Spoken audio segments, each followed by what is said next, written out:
confesso que chego aqui acima com vontade de dar assim um respiro. Não é? Eu acho que tem sido uma manhã intensa, muitos temas muito profundos e que tocam a realidade de cada um de nós. E por isso, para mim, trazer aqui em 7 minutos um tema que em si mesmo já é bastante profundo, como a unidade de vida, e depois de ouvir tantas realidades concretas que acredito que Deus tem tanta vontade de entrar, ainda mais desafiante vai ser. Mas trago aqui 3 grandes notas.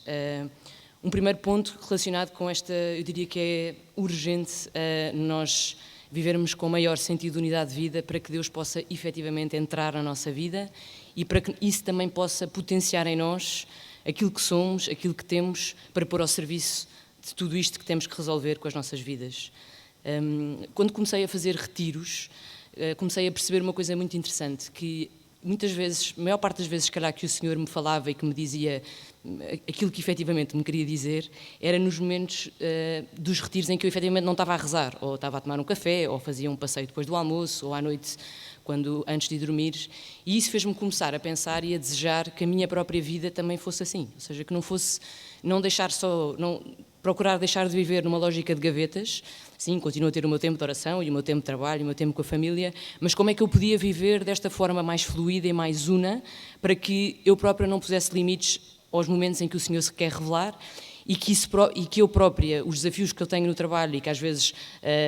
continuam a acontecer em casa, em vez de eu estar a tentar empurrar para que eles não entrassem numa realidade e na outra, eu pudesse viver desta forma mais disponível para que o Senhor me pudesse falar e para que as minhas próprias capacidades, a minha criatividade, a minha capacidade de resolver problemas pudesse ser mais integrada com a forma como eu vivo.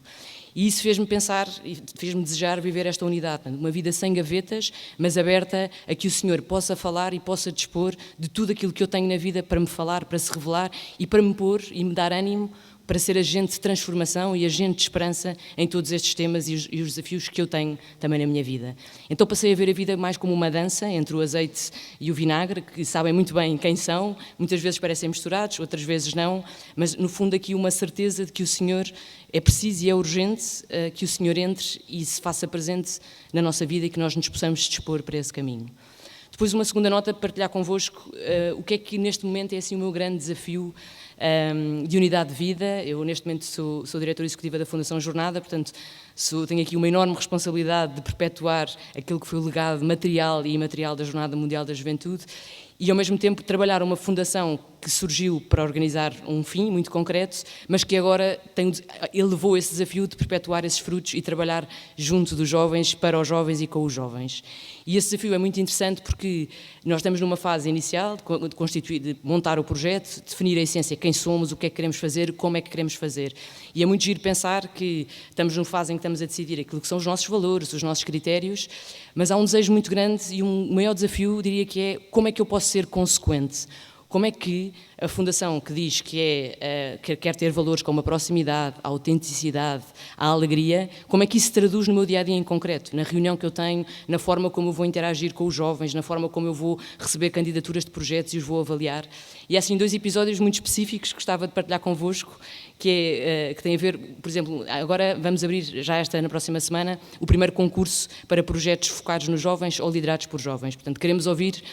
e que nos tragam projetos efetivamente para trabalhar pela juventude em Portugal. E um dos desafios que estávamos a fazer é como é que vamos abrir estas candidaturas, que tipo de perguntas vamos fazer, como é que vamos selecionar os projetos. E o mais fácil para nós seria, logo à cabeça, fazer uma checklist de elegibilidade, perceber, ok, estes projetos estão dentro ou não, fazer uma lista de elegibilidade. Mas depois pensei, mas será que eu quero que o impacto que as pessoas vão ter com a Fundação seja uma checklist, seja, ok, eu estou dentro, se eu pertenço a esta lista, estou dentro, se eu não pertenço, estou fora? Será que é isso que eu quero enquanto Igreja e a presença da Igreja no mundo, que tenho essa percepção? Não, porque eu de facto defini que aquilo que eu quero é ser próxima e estar junto dos jovens e por isso fez